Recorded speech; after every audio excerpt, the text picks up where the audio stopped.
You are listening to Trophy Horse with your hosts, Tricky Nick, Alex, I Yield to Nolan, Sid, and Ender Phoenix.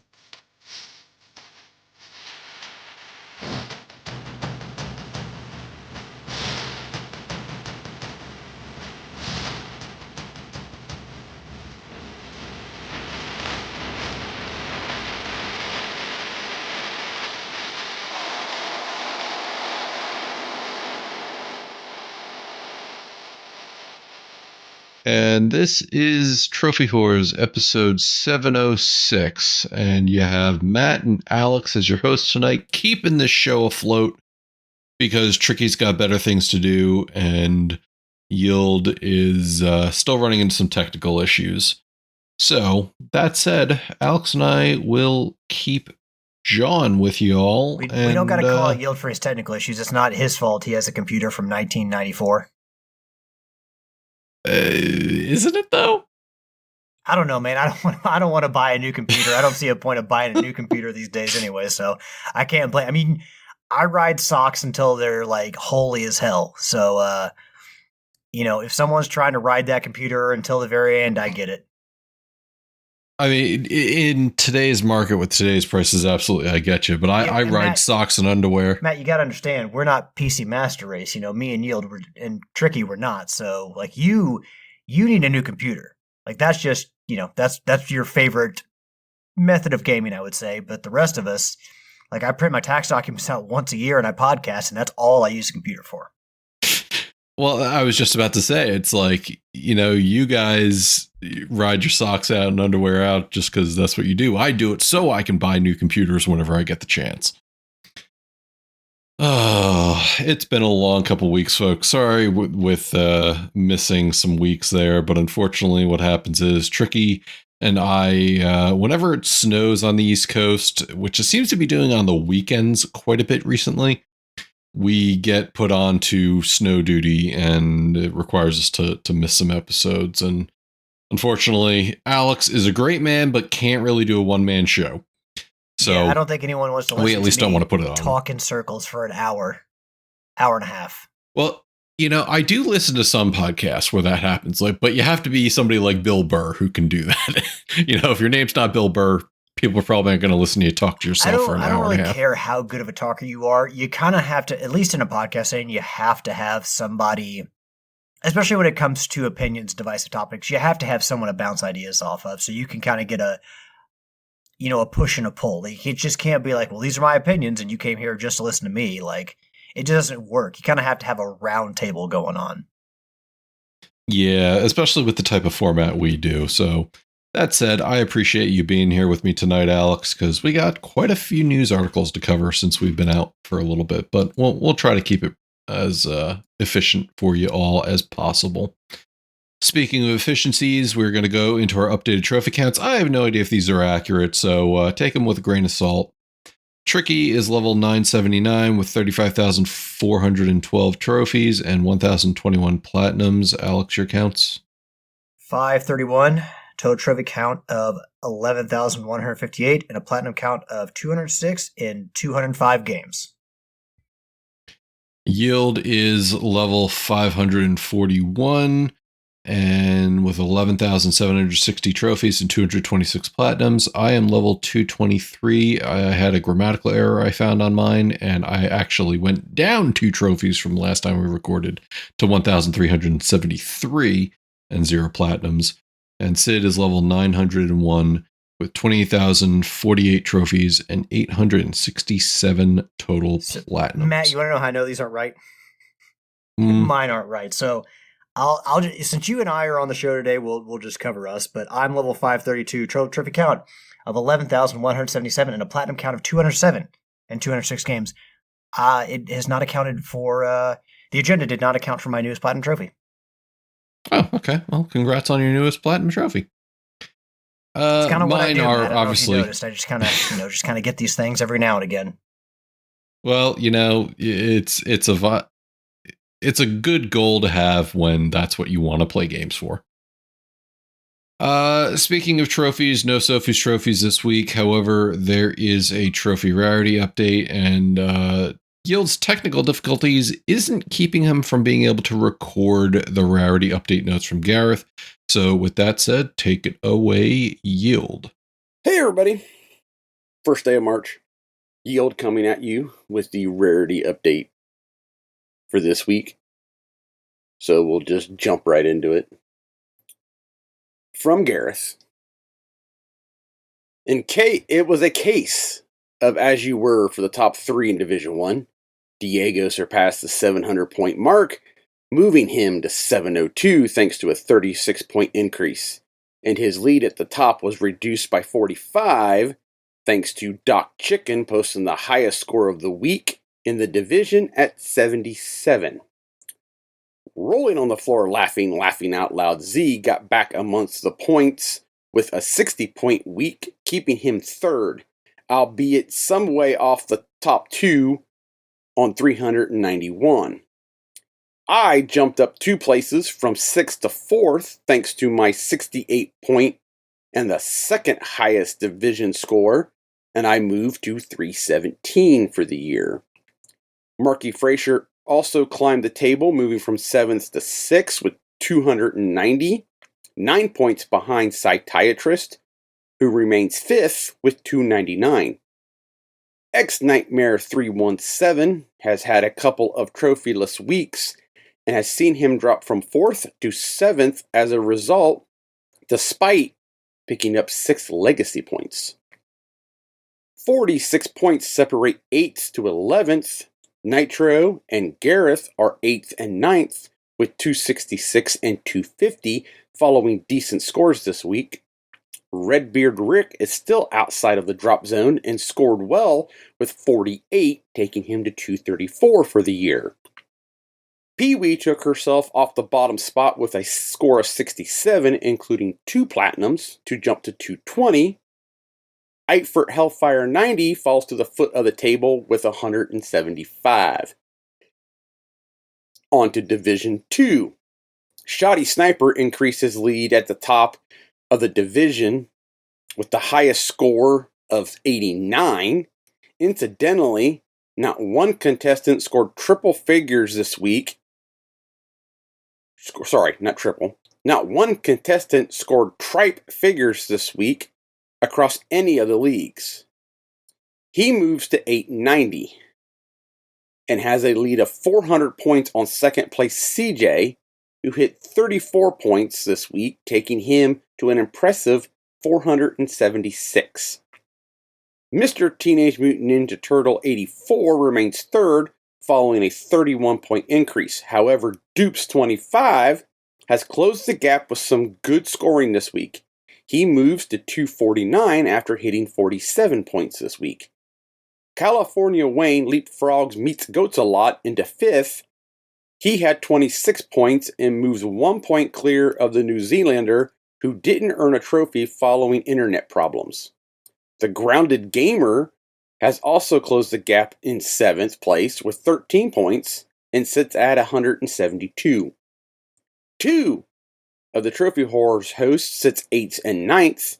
Tricky is on 158 after scoring 18 this week, and Alex scored similar this week with 16 and moves beyond the 100-point total with 105. Crook 09 switches places with Waterfields 1, with the latter falling into the drop zone. Both scored points this week, but Crook's 33 took him to 80 points and surpassed Waterfield's 63-point total. Prometheus 101 had 25 legacy points, moving him back into the positive scoring with 16. And for the final division, Division 3, as in the other 2 divisions, there are no changes at the top. The Big Don has the lead for now, but his score of 9 this week has allowed the Chasers to catch up.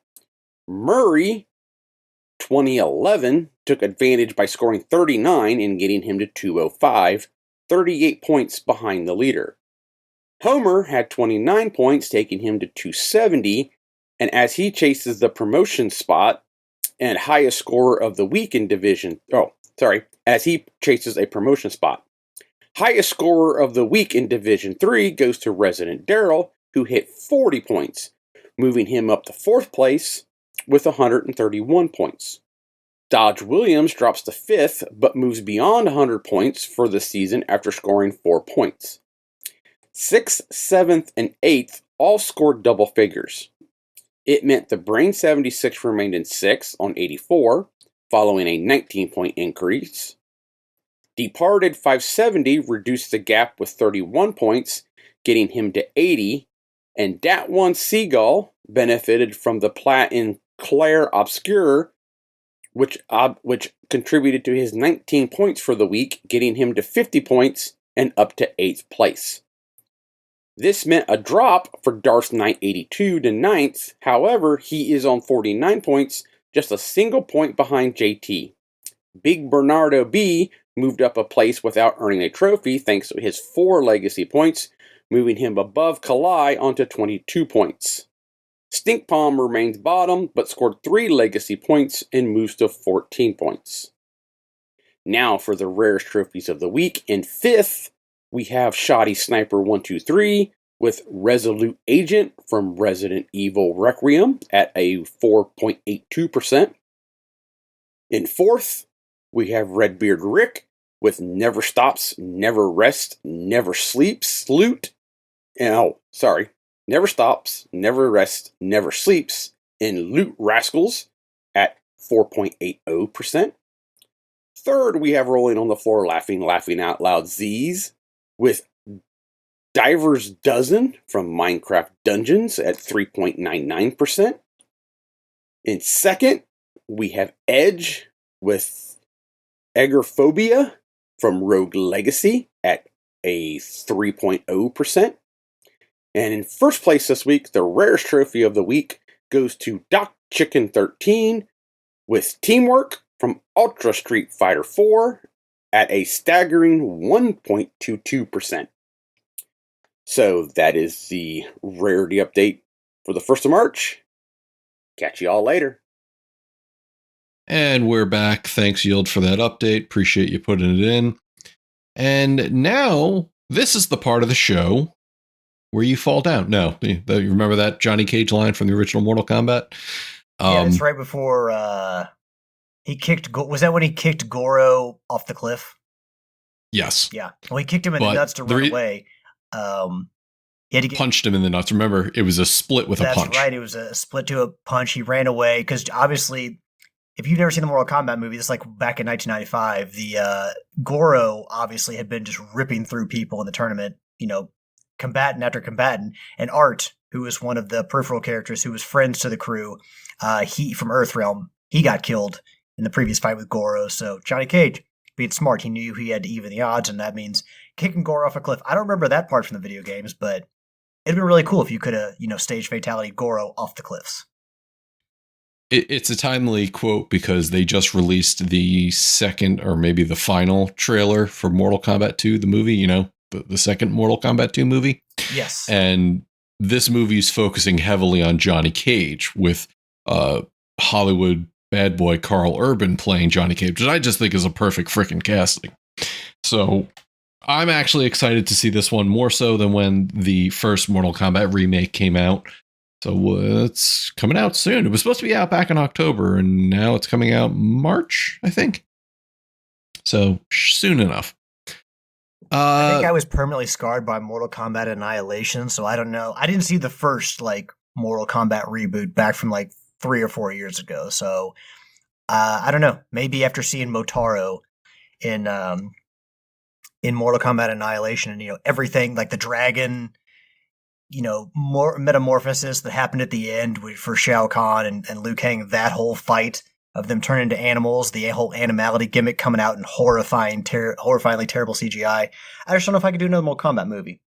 Unless what's Mortal Kombat Annihilation? Don't do this to me, Matt. Don't make it seem like I'm crazy.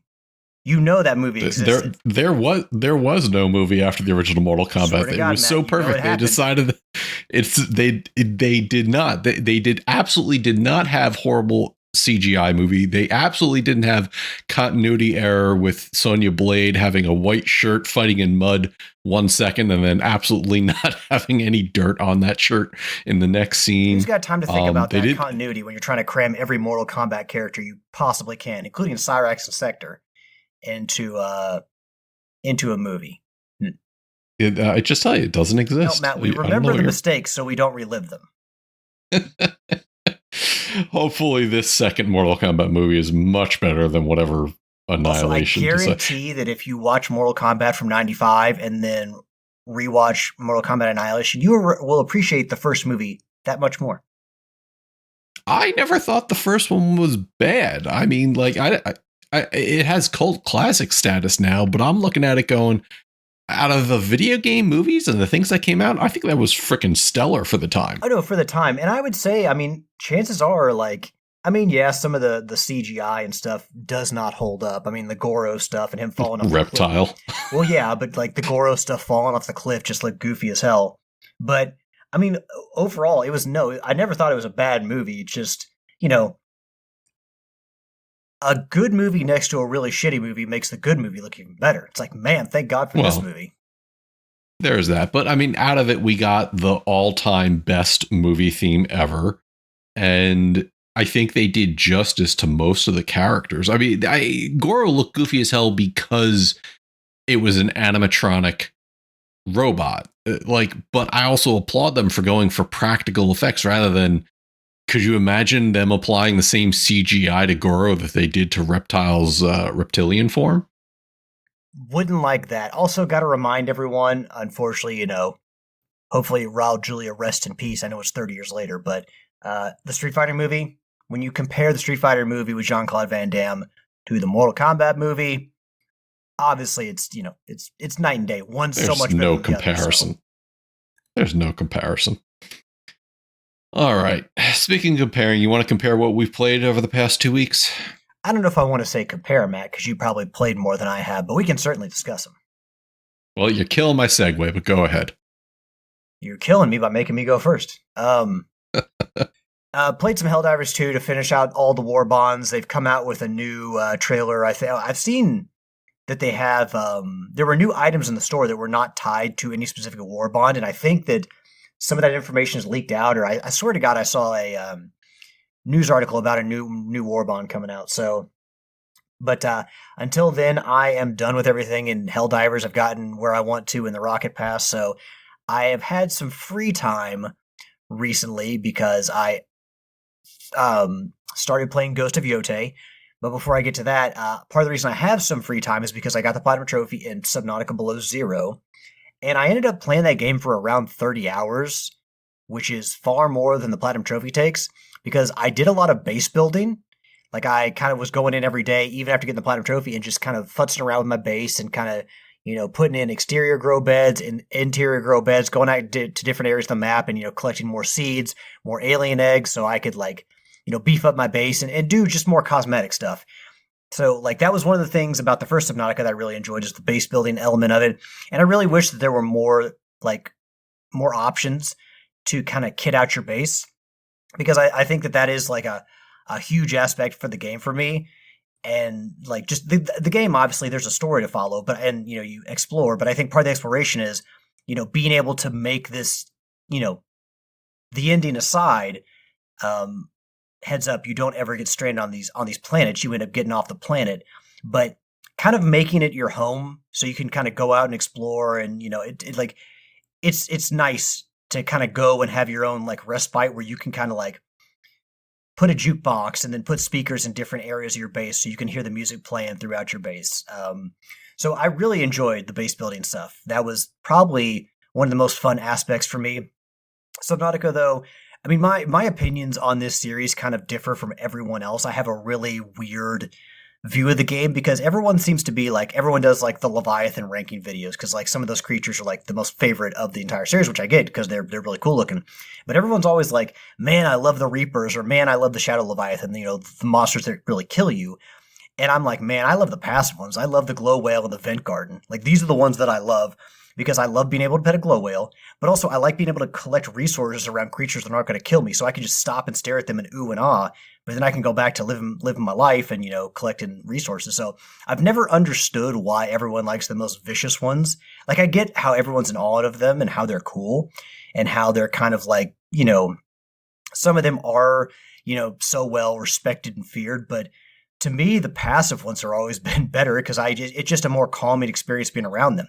And the vent garden is basically just a giant jellyfish with like a biome inside of it where you can collect resources. Like it's you like swim up into it because it like latches itself over thermal vents and you swim up into it and you can collect resources. Like, so there's just some really cool ideas with the passive Leviathans.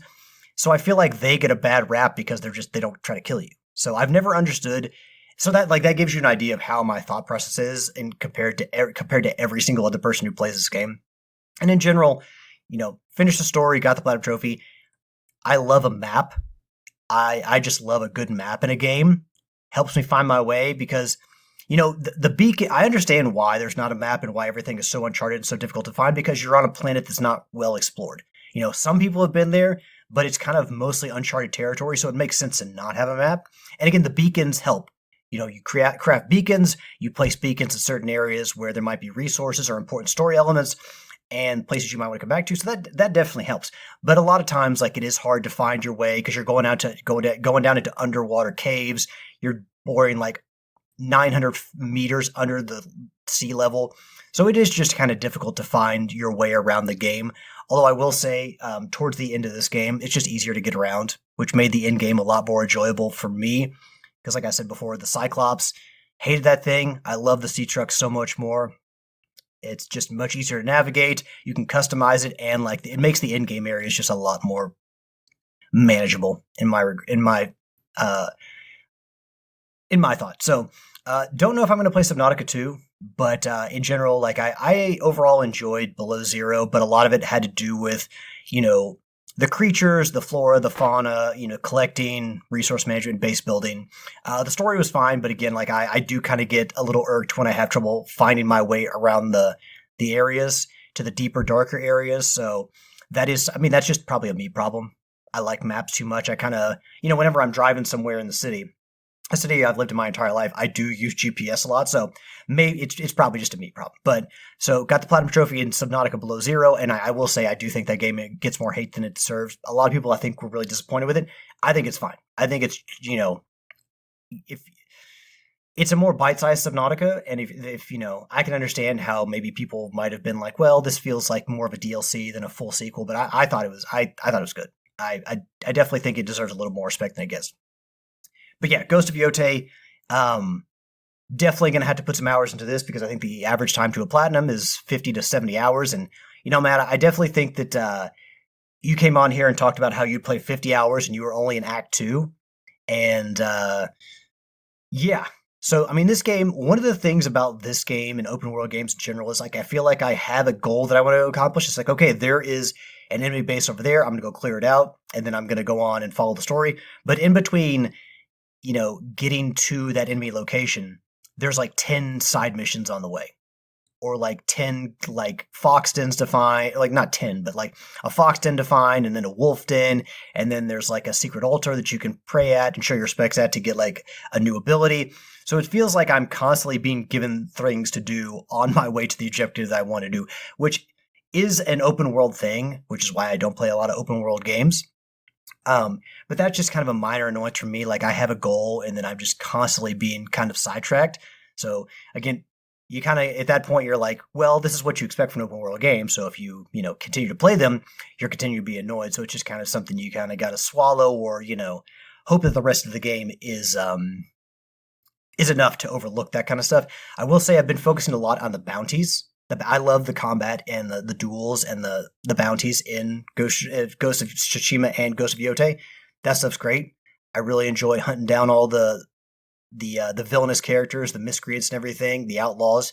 So, but yeah, there's a lot to do in this game, a lot. And I will say, it's not lost on me that there are definitely a lot of I don't want to say intended ties, but I get a lot of vibes, Sly Cooper vibes from this game. Not just like stealth elements, but the stories are built around revenge. In Sly Cooper, the Fiendish Five murder your family. In the Ghost of Yotei, this is not a spoiler because it's the first fucking thing that happens, but the Yotei 6, Fiendish 5, Yotei 6, they murder your family, so the whole thing is kind of like, at least where I'm sitting at, a quest for revenge. And then you every now and again, you pull out a spyglass and you kind of like plan out your mission and the steps you're going to take to find one of the Yotei 6 members. Whereas in Sly Cooper, they had specifically in Sly Cooper 2, they introduced these in Sly 2, where you had like recon missions where you pull out your Banaki-com and you would like take in the area and all the enemies in the area, and it would help you plan out your plan of attack for a certain chapter in the game. So there are just little things here and there that kind of remind me of Sly Cooper. Obviously, Sucker Punch, the creators of Ghost of Yotei, they did Sly Cooper, so it makes sense. Just a few things that I've really enjoyed, and overall, like I like exploring Ezo. I like the characters in this game. I'll tell you what, Sucker Punch, they can sell you on villains because within like 20 seconds of meeting the Yotei 6, and in particular the main guy behind the Yotei 6, I was like, man, I gotta murder these motherfuckers. I gotta get rid of these motherfuckers. So I was invested in these villains right away. They did a really great job of introducing them. Game looks great, obviously. Combat's a lot of fun. But, just small things I've noticed that I've really enjoyed, like the disarming enemies and then picking up weapons and throwing them at other enemies to kill them. That's a nice, slick little touch. So overpowered. It's fucking great, though, and you can power it up even more. Also, I love that one of the power-ups you can get is when you do your howl attack that, like, frightens enemies and kind of staggers them and, basically like your ghost attack in this game. You can get a power-up where your wolf friend who you meet along the way and you develop that relationship will potentially come and attack and help you fight off enemies. And sometimes, like, when you're near death, the wolf will come in and save you. So, like, this wolf, I don't know if they're setting me up for heartbreak or something at some point with this wolf, because we obviously know what happened to the horse in the first game. But having that wolf come in and kind of save your ass sometimes, or do like a combo attack, is another thing I really love happening. It's just like, oh yeah, get him, Wolfie. Last thing though is just another small thing, like the title screen. At the beginning of the game, you're writing out with a touchpad all the different names of the Yotei 6 in like the symbols in Japanese. And at the title screen, it has your sword with this sash around it, tied to it, that waves in the wind. And it's got all like the symbols for the Yotei 6. And as you kill the members of the Yotei 6, you take their blood and you cross out their name. And that shows up on the title screen. And I think that's just like a really nice, cool touch. That just kind of keeps you, it's kind of like shows your progress in a really brilliant way. And of course, they got the wind to show you where your objective is instead of like a giant arrow to take you out of the, to take you out of the game and make you realize you're playing a video game. Like, yeah, so they've done a lot of like really small things in both these games that make me appreciate them even more. So, even though these type of games are kind of my nightmare with how many things you have to do, the gameplay in Yotei, especially like, I love taking pictures in these types of games. I love getting out and messing with the camera and doing all kinds of different, the different filters and messing with like the particle effects and the depth of field and all that. So, just as a great looking game as you might imagine. And, I'm having fun with it. And, I kind of feel like I will say that I have to take bite-sized chunks of the game because like it's a massive game, and after playing for a while, I kind of get over it a little bit. So it's been one of those games where I've had to take it a little, like, like 2 hours at a time and then kind of step away and give myself a break because it, with so much to do, it just can overwhelm you. But, the gameplay is just, it's really good. So. Have you found a like favorite build of yours with the charms and weapons and I have basically stuff yet? I think I still have the same. I don't really change my charms up. I think the charm that I have now. No, maybe it's my armor. I can't remember. One of them grants us a moderate increase in maximum health. So, but I can't remember exactly what the charm I have is. Okay. No, I mean, you've heard me say it on the show before that I have a very specific build I do. So I didn't know if you had like something you were going for. Not yet, but also charms that worked for you. To be fair, so in the introduction of the game, you kill one of the Yotei 6. Like that's the first thing that happens before you even see the title screen. But there's still 5 more left, and I haven't even killed the second one yet. I'm on my way to do that. So I'm in the area, but I haven't really been forced to do that, even in the bounties. And I'm playing on normal, by the way. But even in the bounties, I haven't had a ton of difficulty with the combat, so I haven't really been forced to change up my charm. So I kind of just have left that as it's been. But, if I find something I really like as time goes on, I will I'll keep you posted, Matt. Okay. Have you decided which of the Yotei 6 you're going after next? The Oni or the Kitsune? Oni is the one that I picked. Okay. All right. Yeah, it's the same way I went initially. And I don't know. I started branching out. I don't know why I picked that, but I don't know. It just maybe. I feel like it seems most people will pick the Oni to go after first. I think it's the closest, honestly. And also, like, there's one where there's two, the brothers, the Saito brothers, and it's kind of like, I don't know if I want to go that one first because I don't want to take two on at once. So, well, I think the other thing is to get to the Kitsune, you have to go through a second area, so to speak. Like, you have to cross one region to get to the north for the Kitsune. The Oni, you just kind of cross in there, but you know, the plot twist reveal, or maybe the storyline beat and going after the Oni made me enjoy, and I kind of knew it was going to go that way. Just basically, I was like, okay, this would be a typical thing that this story would pull. And sorry for being vague, folks, but you know, the game only came out 6 months ago. I don't want to spoil it too I know much. exactly what you're talking about. You don't even have to tell me, but yeah, I feel like the story, it's a typical revenge story, but I think they're adding enough of a spin on it for certain things to keep me driving. And like I said, I'm in Act 2 now, but from what I understand, Act 2 and Act 3 are shorter than Act 1 combined. So take that into account. And I think they've done a really good job of building Atsu as a character, because she, like, just some of her responses, obviously she is a female in what is a very male-dominated world, and just some of her responses to these the people who just kind of write her off.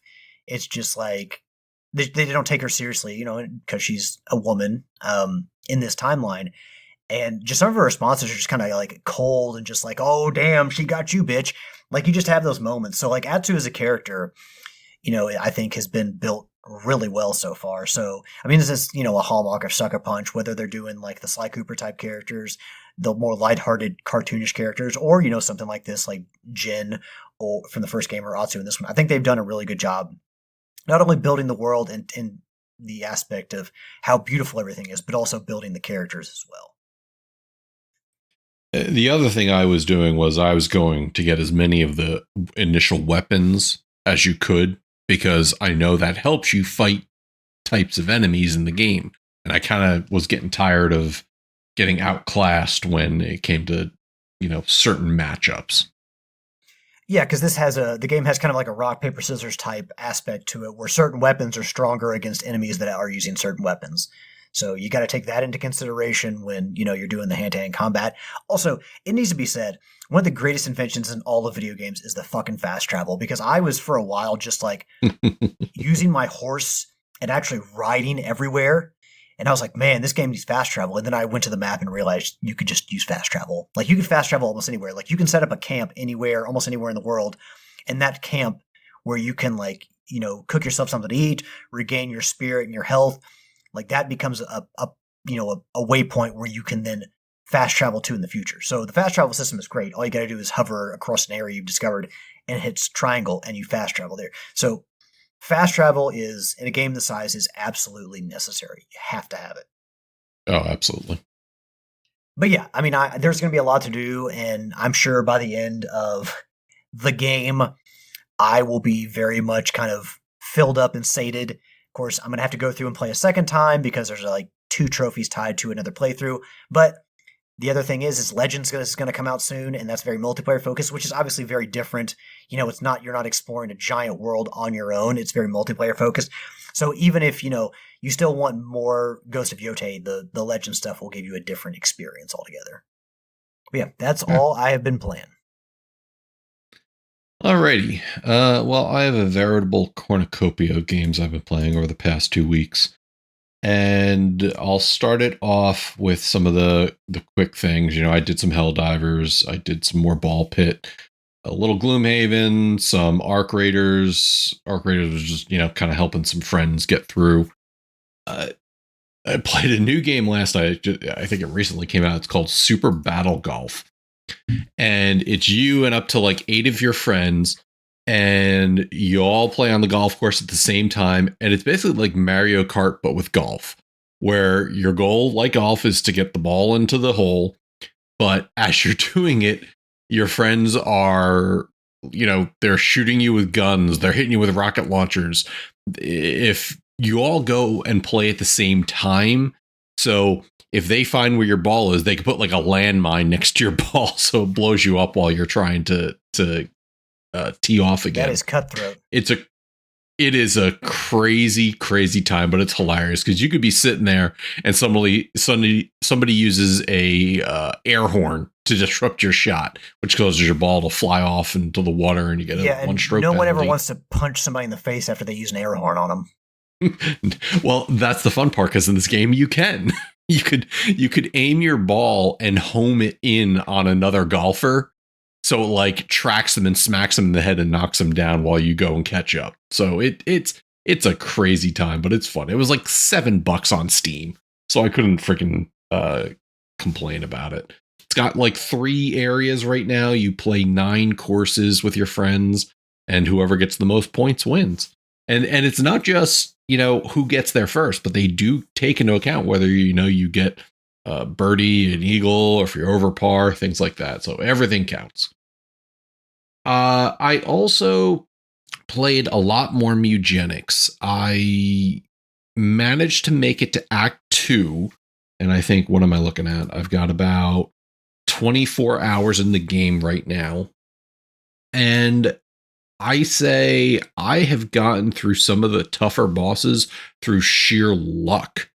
It was crazy, some of the runs I had. There was one run that the final boss of the 3 areas you cannot hit. Like, it dodges all of your attacks. So you go, well, what the heck do? You literally have to get it into a corner, and that way it can't dodge, and then you take it out. However, at the end, it possesses the last of your units that killed it, and you now have to fight that. I still, to this day, I don't know how I got through that match, but we ended up defeating that. Then I took my team through another route, which brought me to the end of Act 1. And through a random encounter, I got what's called Daddy Shark. It's a giant tank of a unit that can one-hit kill anything. The catch is it only moves 1 space at a time. And it doesn't matter what size boss or how much health they have. If it touches them, they die instantly. So I found a nice little, not exploit, but definitely a cohesion where my cleric would cast haste on this unit, which allowed it to move up to 10 spaces. So it then could just walk across the map and grab any of the enemies it decided to go after. So that literally carried me through the end of Act 1. Now, it's not something I'm going to get to keep with me on future runs, but it was just a random encounter that I got that made playing that portion a whole lot easier. And I going into Act 2, I am having so much fun with the game because now I'm starting to see some of the things you could do with items, the breeding the cats, getting certain classes. I now have 6 classes unlocked out of, I think, the 9. And from what I understand is Act 2 just opens it up wide. So there's going to be a lot more time playing this game. But I'm having a lot of fun with it. Definitely, if you're into tactics type games, this might be up your alley, though the visual art style that Edmund McMillan is known for may put you off. So just take into consideration that. I also bought and I started Resident Evil Requiem. I'm only about an hour and a half in, and I could say this game looks freaking fantastic. I'm amazed what the artists over there in Capcom are doing. Plays wonderfully on the PC.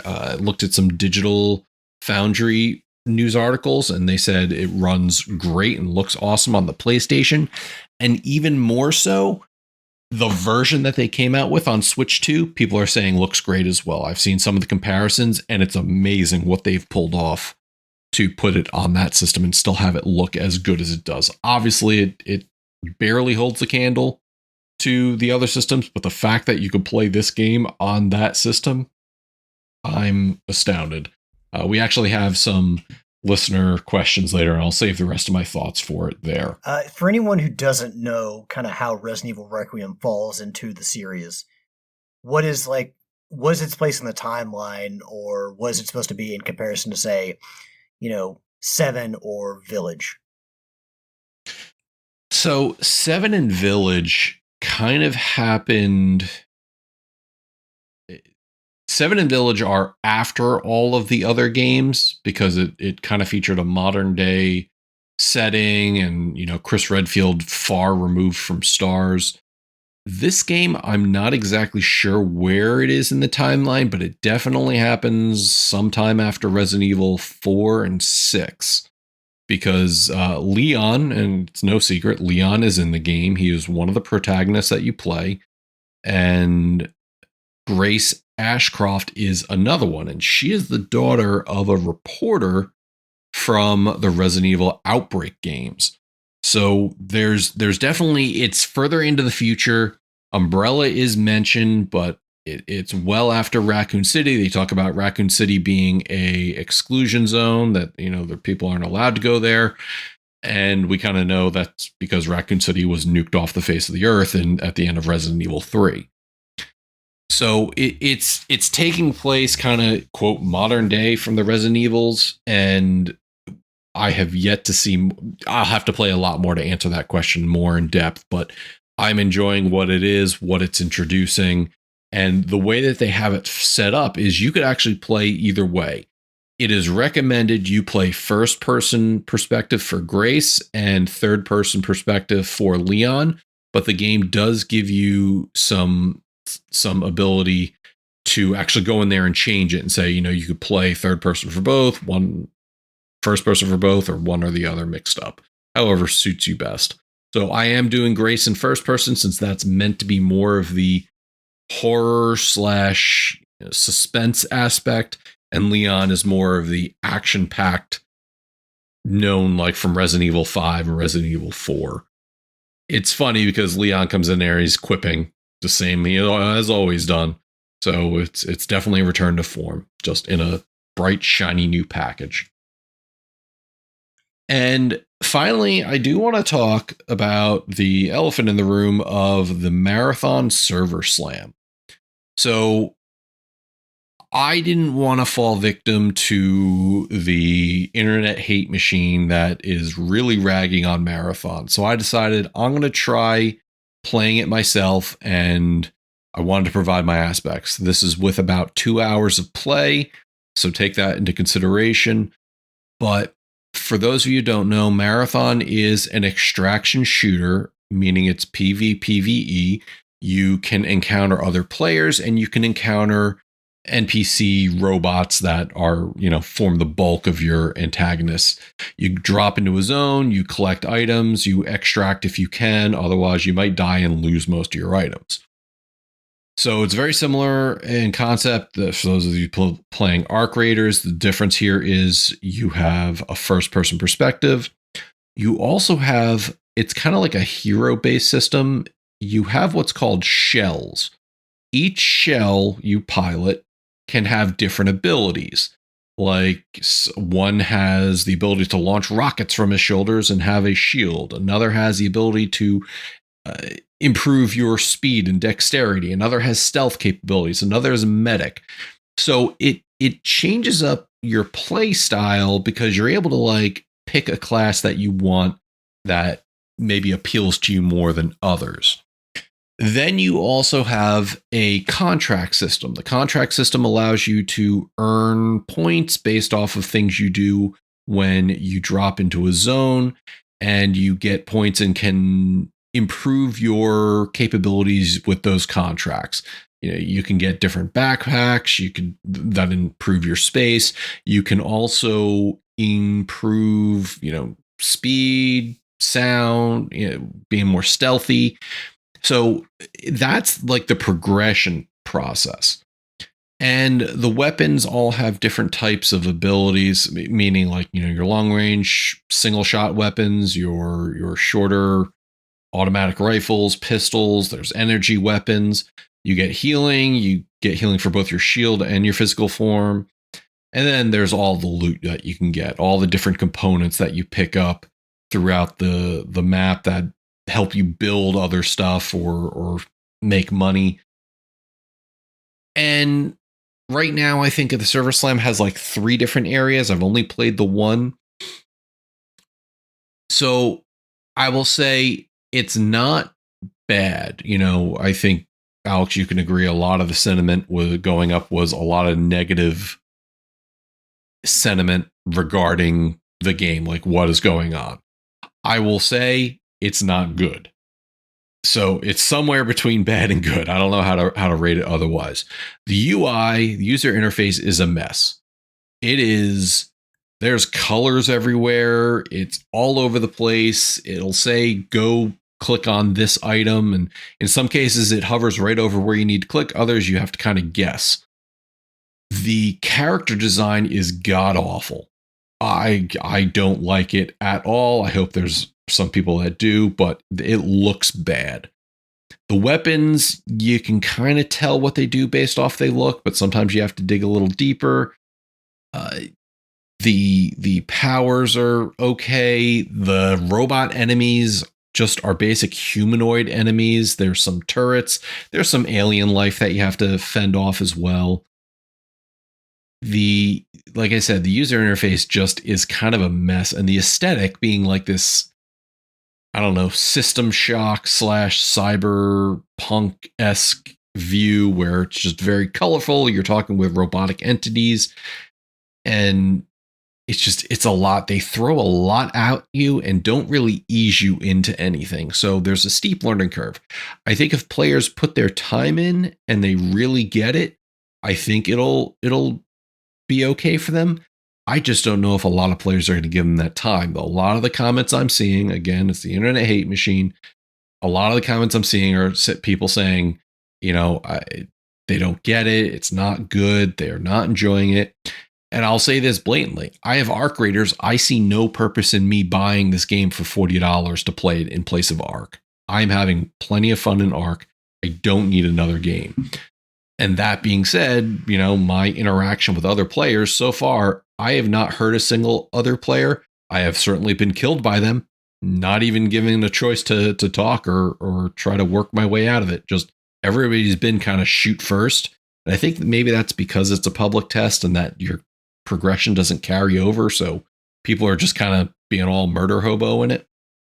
So I will say I don't hate it, but I am definitely not going to buy into it. And I don't know what this means for Bungie in the end, because if this game doesn't do well, I think they may be in some real trouble at Sony.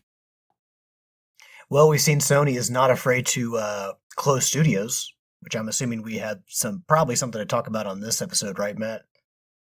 I actually have the one article, and we could talk about it there, where it's the Sony's Blue Point. Yeah. And we'll talk about it when we hit it. But yeah, that's Sony. Like I said, Bungie may not be long for this world at this point. So basically what you're saying is, I'm sure there's some hate for this game that just is manufactured and not authentic, but it seems like from what you're saying, there is a real reason to understand that this game might just not hit with a lot of people, just like basically a ho-humness to it, where people may get in and not hate it, but they also may not like it enough to purchase either or spend enough time with it. Yeah, like I said, it's certainly not enough, I think, to get the Arc Raiders attention, the people playing that game.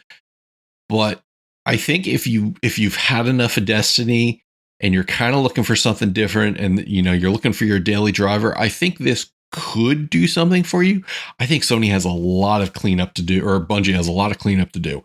What really got me was I downloaded the game and it goes, this is a early access. You may experience crashes and other things. And I'm like, doesn't your game come out in like 2 weeks?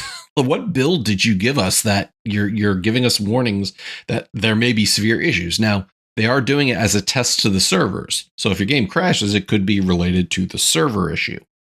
But like, what build are you using? That said, I didn't crash. I didn't encounter any technical issues with the demo. So take that for what it is in the 2 hours that I played. So I don't know. We'll see. Some people are coming out with some reviews saying, this is what we think so far. No numbers, but just giving context to what Bungie's putting out there. I don't know how big of a fan I am of that. Like putting out they're not releasing the full product right now, so that you giving your initial thoughts is fine, but there don't need to be reviews. And you said there's not scores attached to it, but it needs to be impressions, which have been a thing in games for a long, long time, and not basically reviewing a demo. We don't need to move into that space.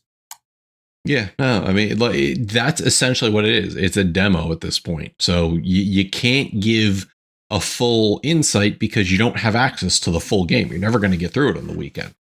But I think it's enough to say it's an interesting look into it. And if this is basically what it is for the game, I know it hasn't caught my attention. Alrighty. Speaking, Alex talked about it. We got some news articles. We'll go back into Blue Point in a second, but this is the first of the month. We are recording on March 1st, which means we do have news on the March monthly games listed in the PlayStation blog. They are going to be at the PlayStation Plus Essential level.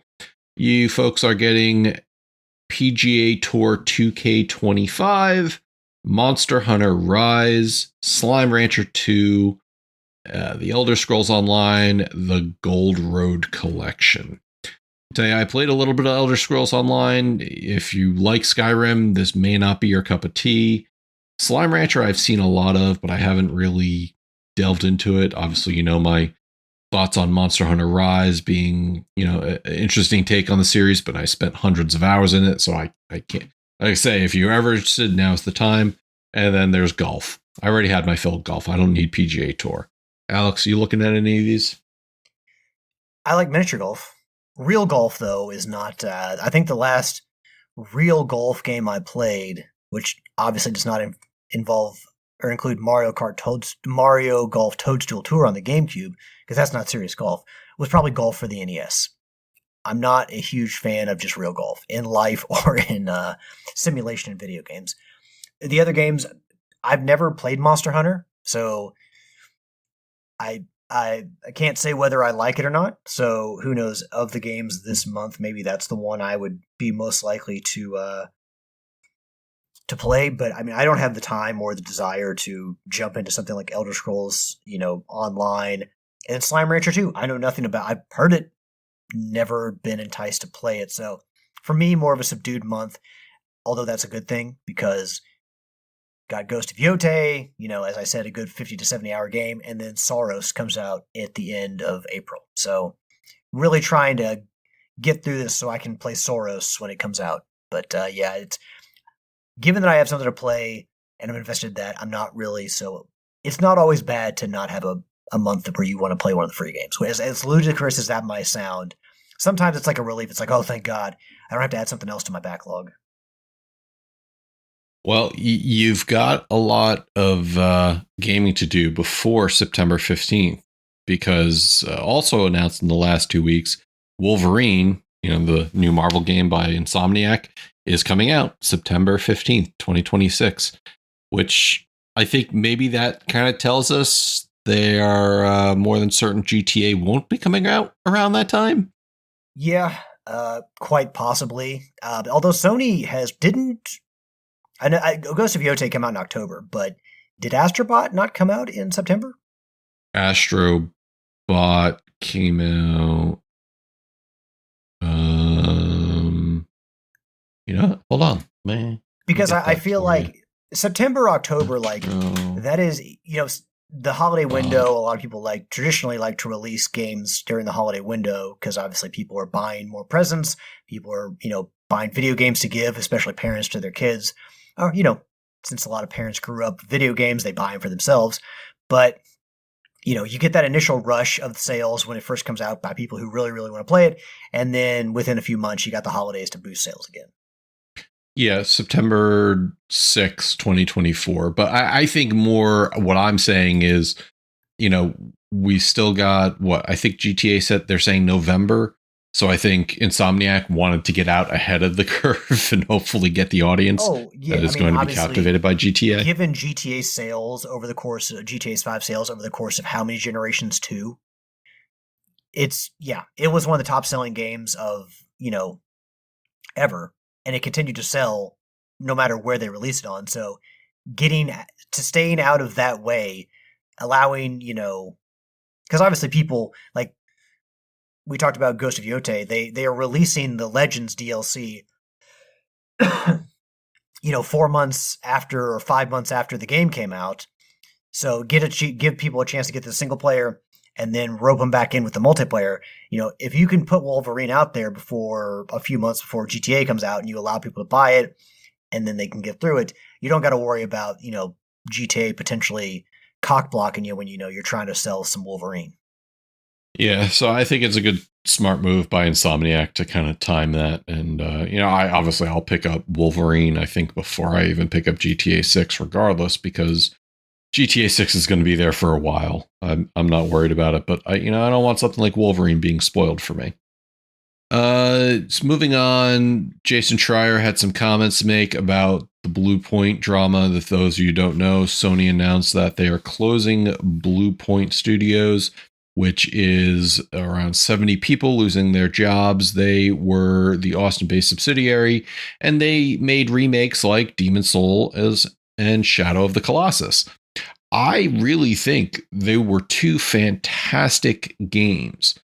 And the problem is, it seems like they may have been working on a live service game since then. And obviously, I don't. What else did they work on, Alex? Do you remember? Because if that's all they have to their name, because Blue Point. You mentioned they did the Shadow of the Colossus remake for PS4, which is the definitive version of that game. So you have better graphics and better controls than from the PS2 game that originally came out. But obviously, I saw that there are news articles out from Polygon and Game Informer and other sites where there's a report that Blue Point pitched a Bloodborne remake, but From Software rejected it. So they, being the studio did a lot of remakes and stuff like that. It looks like they had at least wanted to do a Bloodborne remake, and didn't happen, obviously. But I'm sure a lot of people would have been happy with that. Well, honestly, who knows? Maybe that means if FromSoft rejected it, maybe FromSoft's like, hey, we want to do a sequel, and we don't want that to step on its toes. That's not obviously. Don't take that and run with it. I don't know, but in my mind, if FromSoft is going to reject that, or they don't want somebody else, maybe they just don't want somebody else dealing with their IP, and they're just cool with Sony publishing it, but they don't want one of Sony's subsidiaries, making another game on it. But who knows? Maybe at some point we'll get a sequel, and that's why From Software reportedly rejected the idea.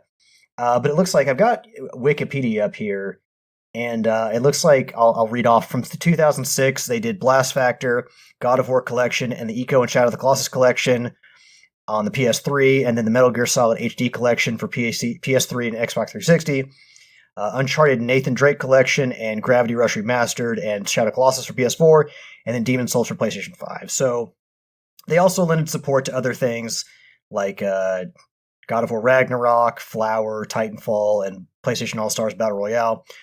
A lot of remakes and stuff like that, and a lot of support. Really didn't do a lot of their own original stuff except for Blast Factor, but I believe that's an original game. But yeah, they were reportedly working on a new project because obviously Sony bought them, and then they were working on something new. And I don't know if we ever saw that what they were working on revealed. Maybe, I'm assuming as time goes on, stuff like will leak out because you got people who work on the project, and they will, some of that stuff will come out eventually. Whether it be artwork or videos or something like that, or just like someone in an interview will ask somebody from Blue Point about it, and they'll mention stuff to give us enough ideas. But Blue Point always did good work, even if it was just on remakes. They did a great job with those. Sad to see because obviously now Sony's gaining even more of a reputation of buying studios and then closing them, and that's not good because obviously what they They closed the studio that did Concrete Genie. They've now closed Blue Point. They closed Firewalk, and then Haven. Is Haven still open, or did they close Haven too?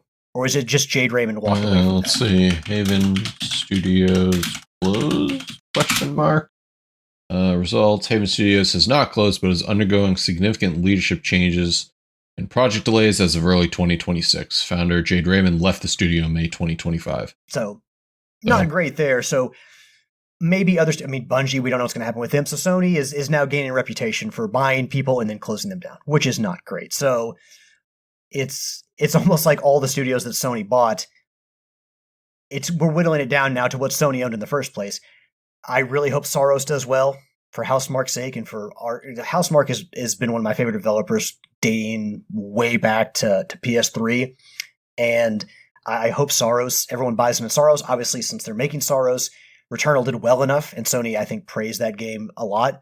But you just kind of hope that now every small studio at Sony, or any studio at Sony, releases something that hits, because otherwise they're on the chopping block. It seems like, Naughty Dog and Sony Santa Monica and Polyphony Digital, you can tell who's safe. Sucker Punch, they're safe. Guerrilla's safe. But some of these other studios they've bought since then, you just never know. Yeah, and I look at Blue Point and I say, if your entire pedigree was remakes, remasters, collections, things like that, and then you were trying to figure out a live service game, I don't think it really speaks to any sort of confidence that you kind of knew what you were doing in that realm. But for them to close the studio, that kind of loses them a really good studio, because those remakes have been fantastic. Some people complain about Demon Souls, but I think most part it was pretty well received. I don't know. I think that Sony is just fumbling with some of these studios and maybe overbought, and maybe they're starting to feel the push. Well, I mean, even if it was confirmed that, or not confirmed, that they were working on a live service game, if it is the case that they were working on a live service game, it's just another casualty of that. Because, Haven is working on a live service game. Firewalk was working on a live service game. It's just Sony kind of bought into the strategy, and now it's still having ripple effects. We're still feeling the aftershocks now. But not only that, you now lose we just went through a couple-year period where Sony had some good games. Ghost of Yotei, they had Astrobot, a few things here and there. But there was definitely a while there where people were like, man, there's nothing to play for my PlayStation 5. There's a lack of games. And now you have lost yet another owned studio. You close another one, which takes away yet another development team, which can make a game for you. So it's just kind of a failure all the way around. You're telling me that Blue Point has been in business for at least 20 years, and you can't find something to do with them? They can't.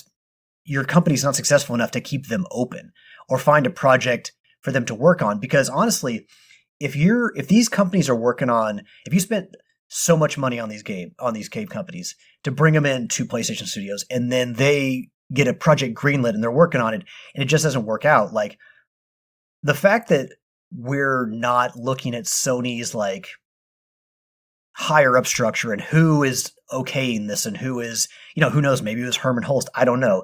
Maybe it was Nishino. But at some point, with all these failures, you got to look at the corporate structure and say, who is greenlighting this and why are we wasting so much money? Because that's what it is. You bought these studios, you're now closing them down, and then you've lost out on time now, on the most precious resource we have, which is time. You've lost out on money, and you now don't have anything to show from these projects these teams are working on.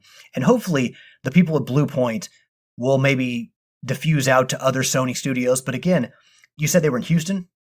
Yes. It's not like there's a bunch of Sony satellite offices in Houston.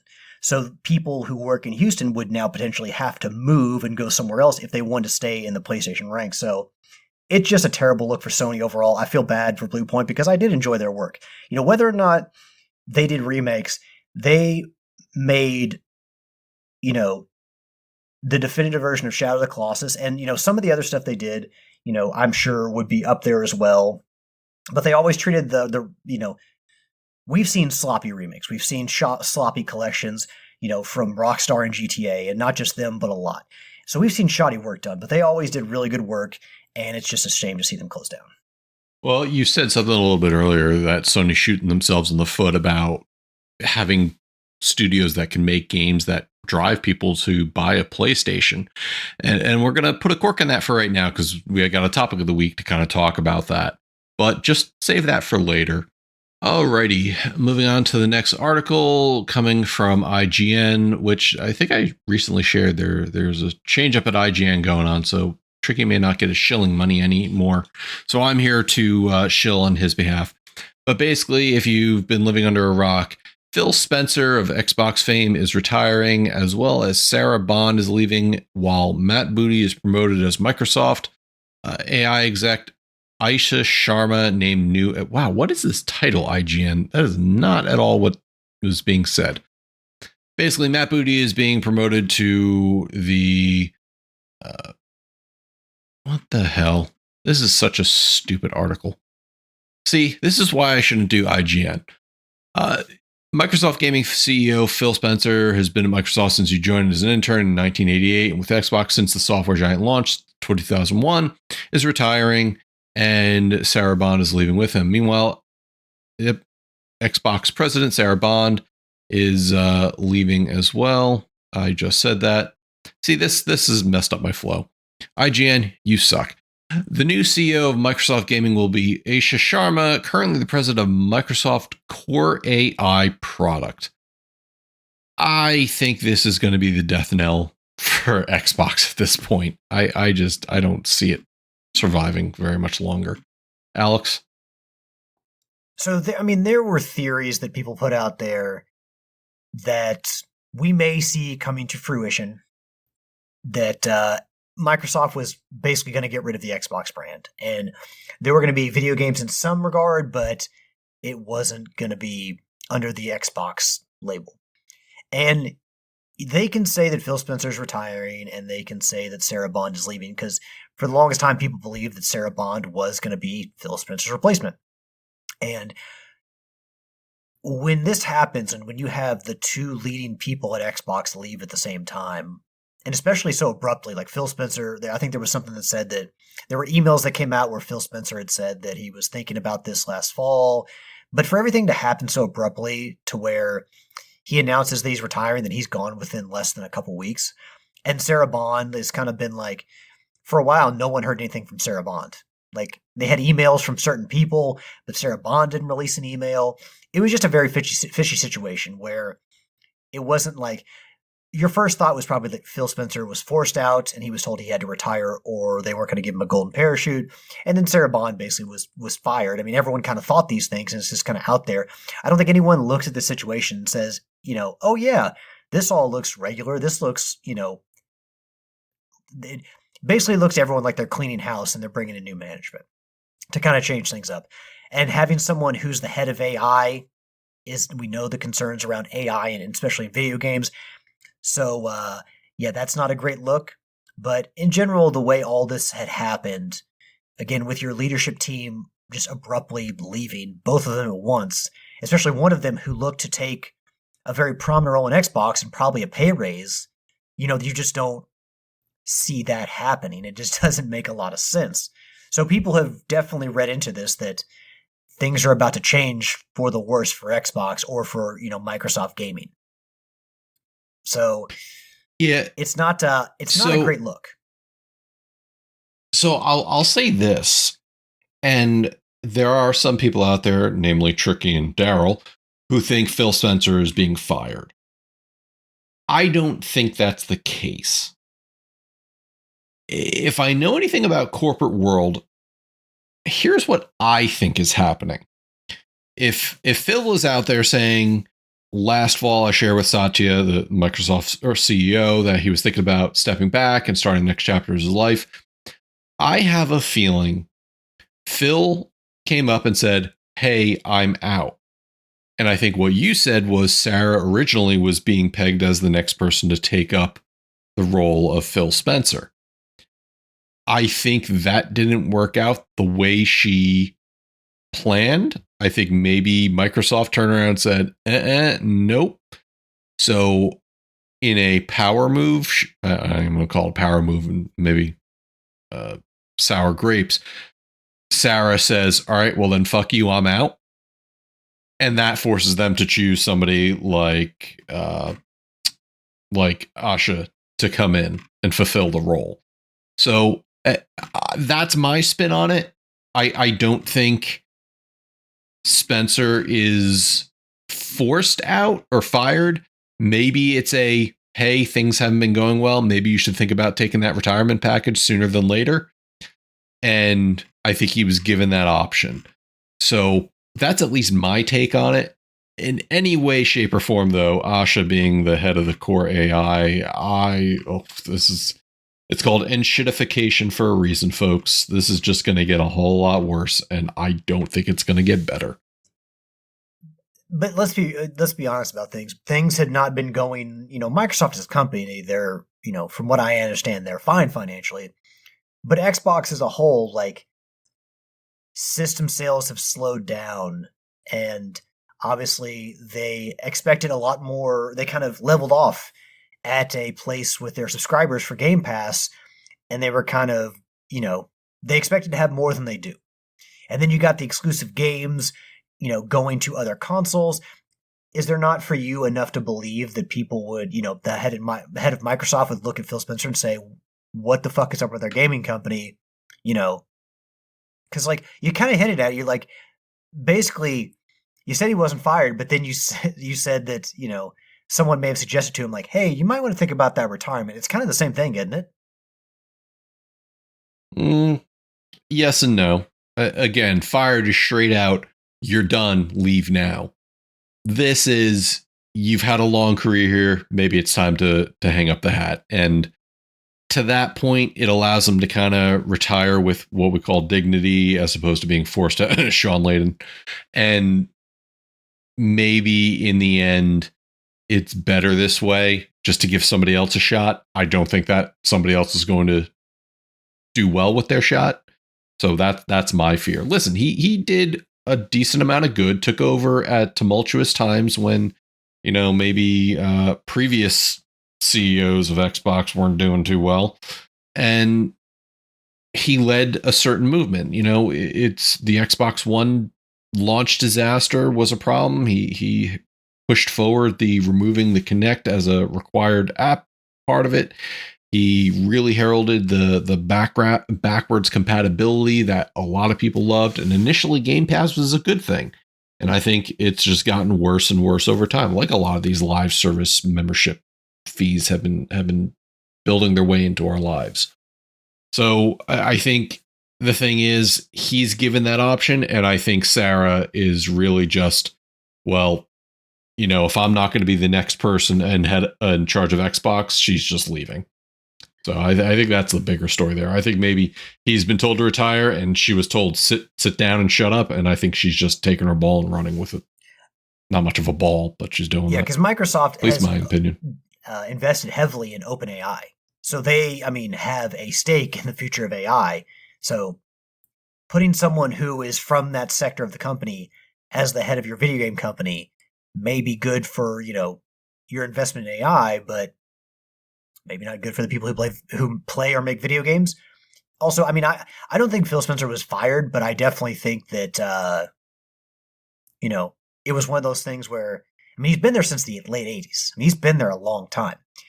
And so I definitely think for it to be so abrupt, because Jim Ryan had he announced his retirement, and I had questions surrounding that, but he was, he had months and months before he was gone. This was like a week, 2 weeks maybe. So I definitely think it was a situation where it's like, hey, we can either fire you or you can take a retirement. I think that's what it was, but I could be wrong. But to me, like I said, it definitely caught people's attention when you have the two heads of leadership at Xbox just gone overnight, pretty much. But, we may never, I'm sure there are NDAs in place, and we may never know the real story, or there may never be a reputable source attached to it. It may just be an unnamed source said this. But it definitely was one of those things where, like Metal Gear Solid, like you see the exclamation point go above the head. It's like you read that because it came out on a Friday. And it's like, oh shit, typically stuff like this doesn't come out on a Friday. Well, maybe, Core AI will take over as the new Xbox CEO. Who needs a person in that role anymore, right? If that's where AI is going to be, should be at the top. Shouldn't be for the people at the bottom. Alrighty.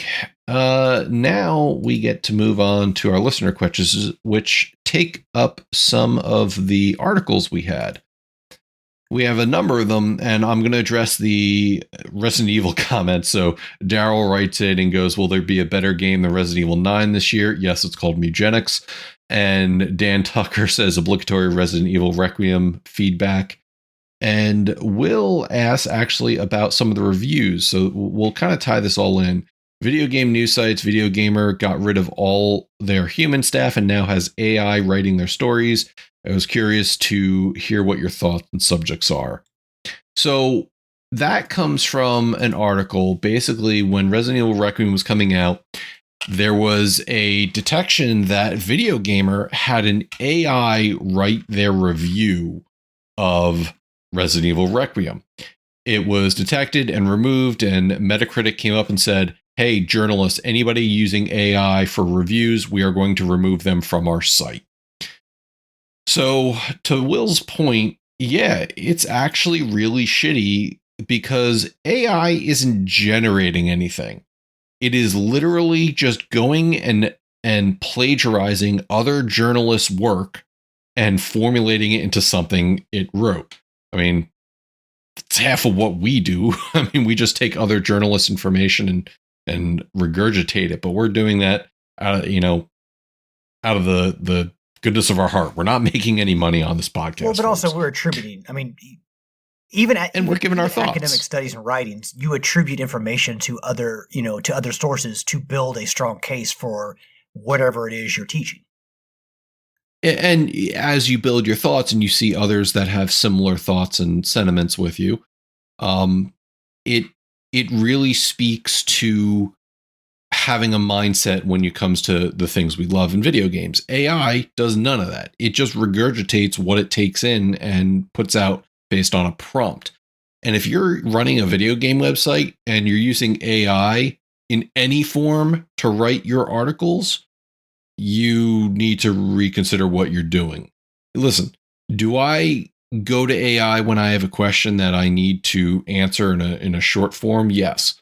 But I am not sitting here and writing whole ass articles and putting them and using an AI system to generate whatever it is.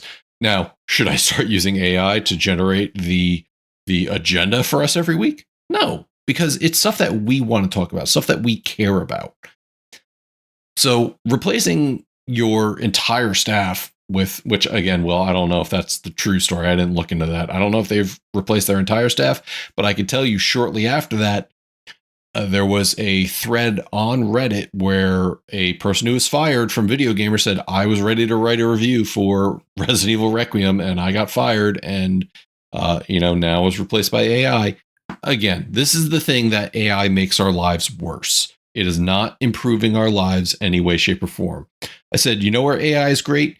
In the remote lawnmower I want to buy, making my life easier. And Rosie the robot who will vacuum your house, not replacing people who are trying to do hard work at base levels. And, some people may scoff at me having a Roomba that vacuums and say, well, Matt, you either do it yourself or maybe hire cleaners because that Roomba has taken away a job. I get what you're saying.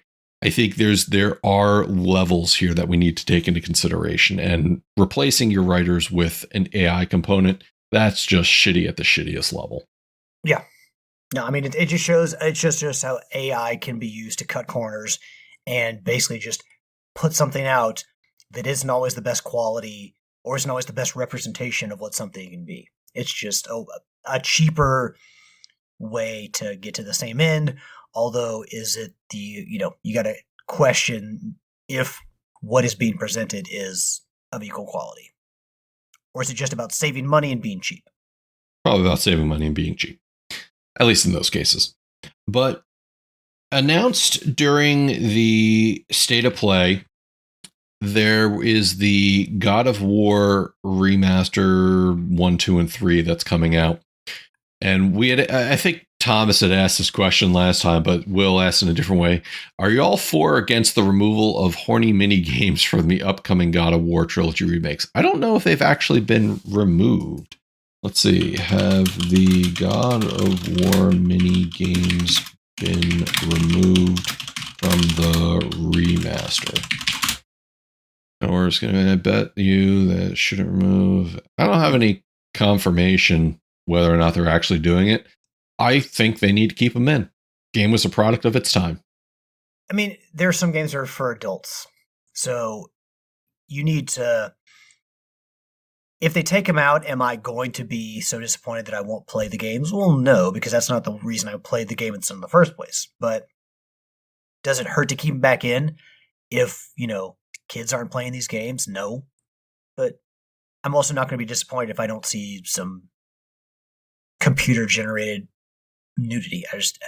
I don't care that much. To me, it's like, if you're saying, well, we had to cut corners, blah, blah, blah, and we had to take out the Hydra boss fight. What the fuck? That's awful. That's like, oh, fuck, I'm not supporting this project whatsoever. But you also got to look at the violence, the way you kill creatures, split the things in half, the way you drive the Hydra's head down on the ship mast. There's so much violence in those games.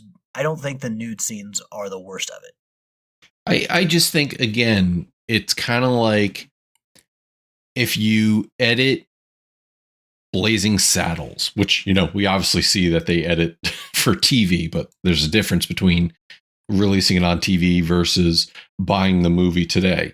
If you go to buy Blazing Saddles and it doesn't have all the jokes or the hits or the scenes in it, I'd be upset.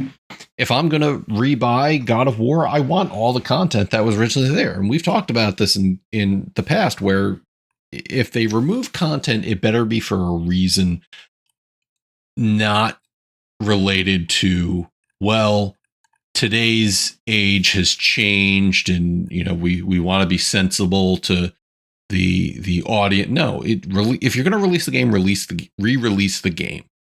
That's at least my thought on it. Dan, going back to your question about obligatory Resident Evil Requiem feedback again, only 2 hours in. Game looks beautiful. I'm having a blast with it. Definitely gets my heightened senses when I'm crawling around trying to avoid zombies and you have limited ammo. And the Leon sections are fun too, because they are action packed and very typical of what Resident Evil 4 had in it. Daryl says he already beat Resident Evil 9. That was quick. Good job.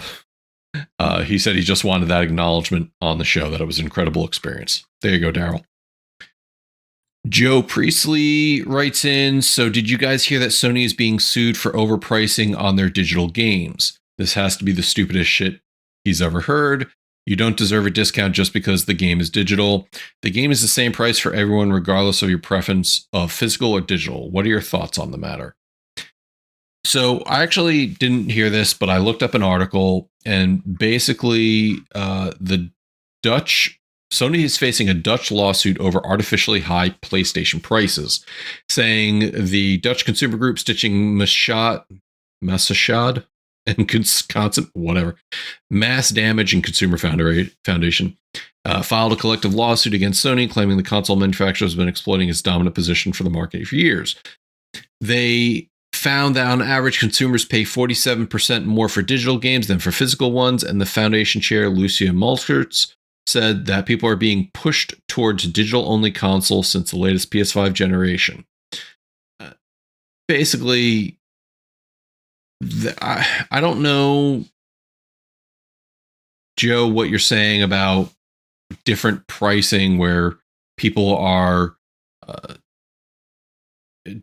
saying they deserve a discount. I've always said that digital should be cheaper than physical because you're not shipping a physical product. You're not getting it to a store, having it sit on a shelf. I always said there needs to be a break. If there's a point that the group is making is that all these console manufacturers are really starting to push towards a digital future and you're not necessarily having physical media. I will once again say, if you wanted to actually own your games, you stop doing that anything after PlayStation 2 era. So I don't know. With all that you've heard, Alex, what do you think about this lawsuit? I think it's silly. I mean, the prices you see for games on the digital stores are the same you'll see as the prices in stores, unless Walmart or certain stores is selling them for a different price beyond MSRP. The MSRP is all the same. And I would think that people pay less for digital games because there's all kinds of sales. Like sales overlap. When one sale ends, there's another sale on the PlayStation Store. So I would think people can buy games cheaper via downloading them. I don't understand what this lawsuit is about. Sony's dominant position, well, Sony's not the only game company out there. For now, Microsoft still has a games division. Nintendo is an entire games division. You got the PC and Steam. So I've never understood this lawsuits because I don't think people. It's not like Sony's charging $100 for digital games and then selling them for $70 at the stores. That's just not the way it happens. You know how much I bought Resident Evil? Actually, let me start this. Resident Evil Requiem is sold for $70 on release. You know how much I bought it for? $57 on Green Man Gaming. There you go. Because if you pre-order the game there, you get like an 18% discount. I got it cheaper than a physical version because I was a smart shopper. And sometimes being a PlayStation Plus owner, I'm not trying to, be a Sony apologist, but you can get discounts on new release games by being a PlayStation Plus member. But yeah, if you go into a store to pay for Resident Evil Requiem on a physical disc, you're going to pay the exact same price on release day as on the PlayStation Store. So I don't understand why people are paying more for digital games. That doesn't make any sense. Yeah. Thomas writes in with some comments. He said, Crimson Desert draws near. How exciting it is to be alive. I've only heard Crimson Desert in passing. I don't know. You know anything about Crimson Desert? No, I do not. Okay. Sorry, Thomas. But maybe we should, since Thomas is so excited for it. Well, we'll take a look, I guess. Thomas also read in Xbox is dead. They know it. 3-party distribution outlet going forward. Sure. Three-party distribution outlet. Oh, he thinks that they're going to be distributing to Xbox, PlayStation, and Switch, Nintendo. Yeah. I am firing on all cylinders tonight. Thank you all for your questions. Hopefully we answered most of them. I kind of flopped through that section. Now on to our topic of the week. Topic of the week. Well, fine then. Fuck you, Matt. Which is Jason Schreier had a discussion on Resetera.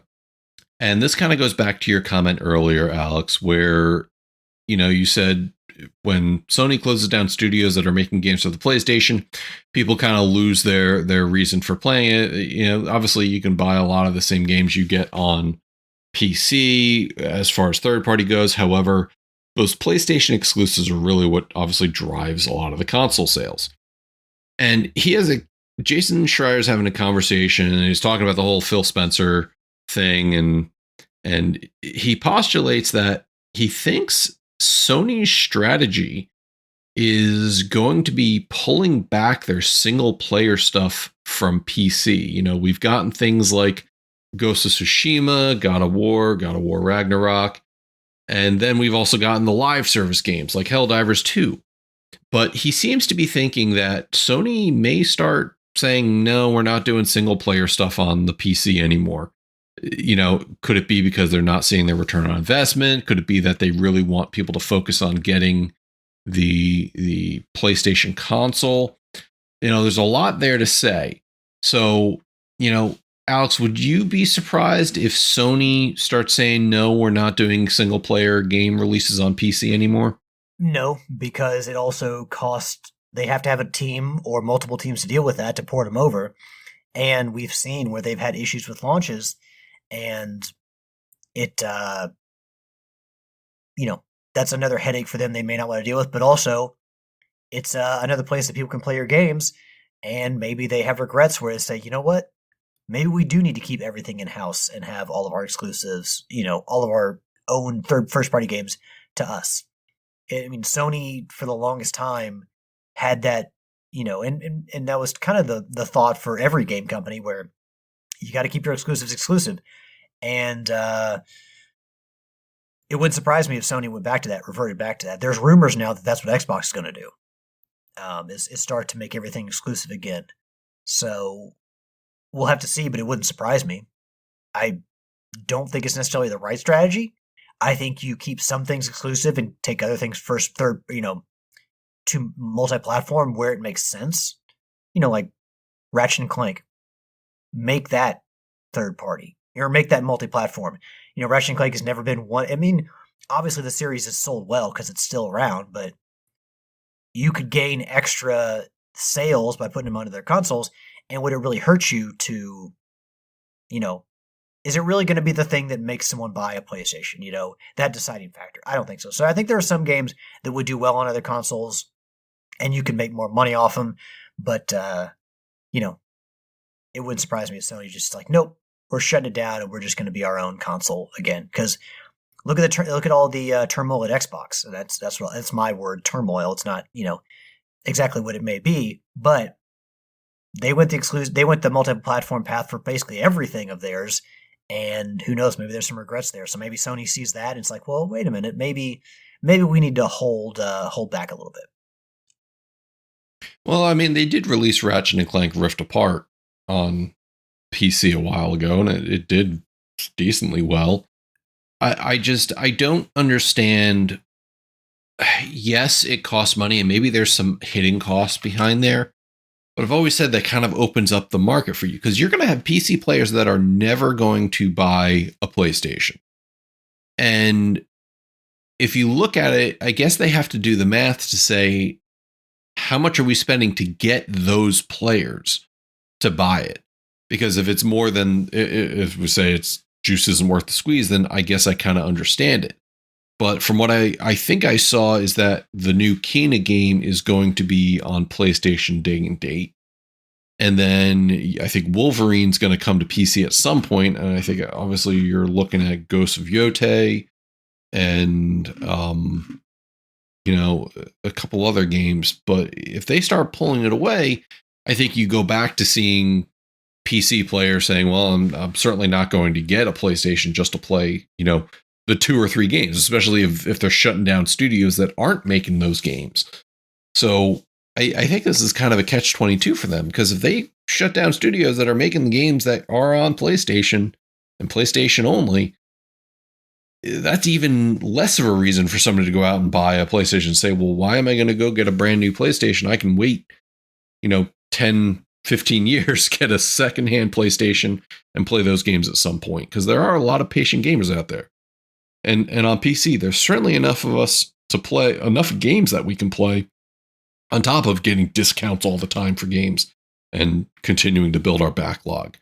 So it's one of those things I look at and go, if it's true, and Jason's pretty good, he's got a pretty good pulse on the industry, whether or not you believe what Tricky says.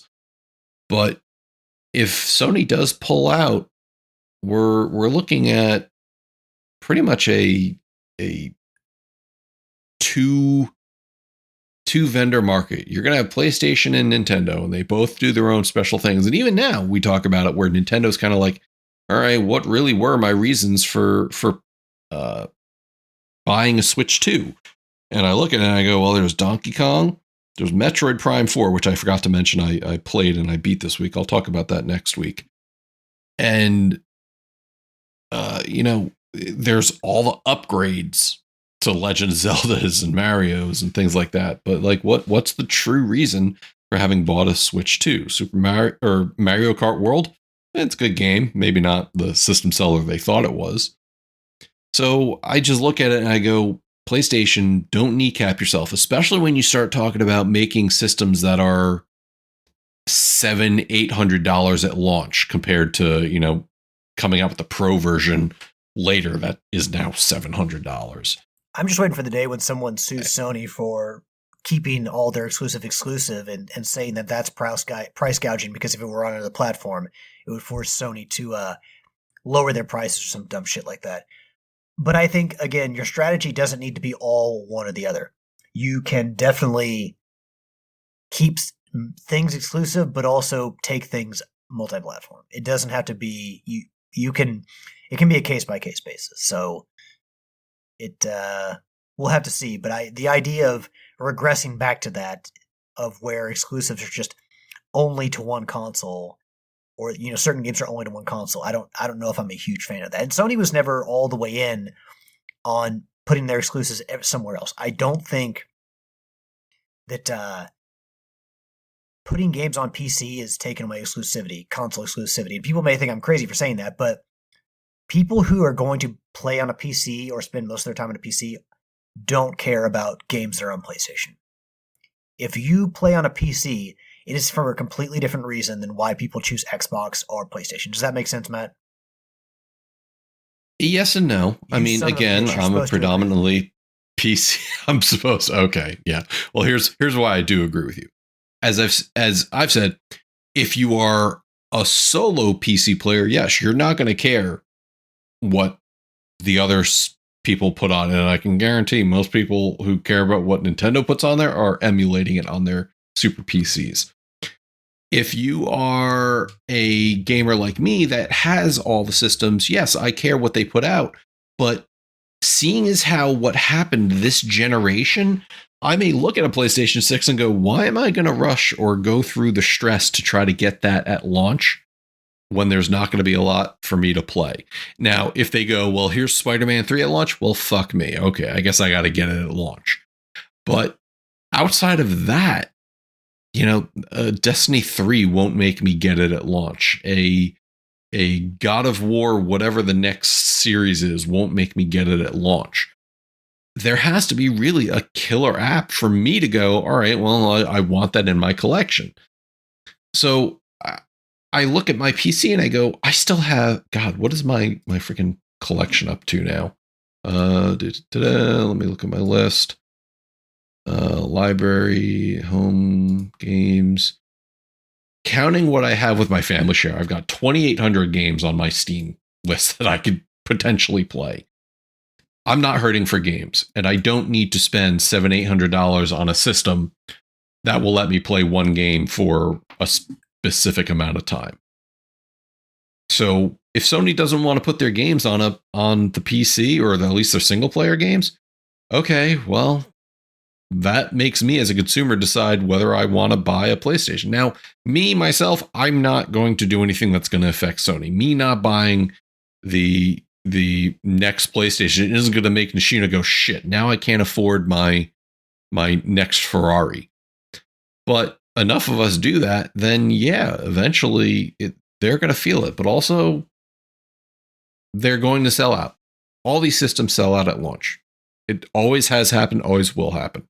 The question is, are they going to run into a Nintendo where now the Switch 2 sales have kind of languished a little bit, and they're looking at it going, okay, and now we're faced with potential price increase. And again, this is the first generation we had that all these consoles have price increases this many years after launch. So what's that say about the state of gaming? I think they really need to not forget, this is for most people, this is a passion hobby. This is not a life or death thing.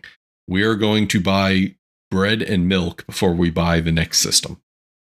So those are my thoughts and concerns over Sony deciding to shaft PC players with their single player games. Sony must hate money. For as big as the audience that plays on PC, yeah, I mean, you could certainly say that. Also, if Sony does decide to step away from the PC market, look out for the people who work at like Nixies and anyone else who ports over to PC at Sony, because that means they're getting shut down. Oh, well. Sony, stop being like Microsoft. Microsoft closes studios, not you. Of course, I'm wrong. So that's all we got this week. Hopefully you all enjoyed listening to us talk I know you all are missing Tricky and Yield. Hopefully they'll be back sooner than later. But that said, Alex, you want to start your shout out so we can wrap this up?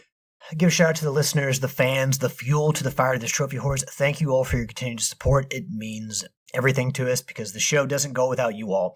Thanks for your questions. Thanks for just downloading the show and listening. Whether you sit there and chuckle to yourself or you're screaming in anger at us in your room or in the subway on the way to work. Hopefully you're not doing that because people might think you're crazy. In your car on the way to work and you're screaming at us because we make some stupid comment. You're like, oh, you idiots. Thank you for your support. It keeps us going. A shout out to my co-host Matt, as well as Tricky and Yield, who could not make it tonight. But thanks, Yield, for the rarity update that will be plugged into this podcast. Thanks for recording that and sending it in. Last but not least, give a shout out to my awesome and loving girlfriend Ashley. I love you, hon. And that is going to be it for me. All right. Shout out to Alex for recording with me tonight. Shout out to Tricky and Yield. Hopefully you guys are getting back sooner than later. Shout out to our listener. Shout out to Will for his artwork. Shout out to the Channel 3 community. Go to channel3.gg to gamify your social media, earn some XP, do some quests, and have a good old positive time. And shout out to my wife, V. Thank you for everything you do. With that said, Trophy Horse Superior signing out. Later.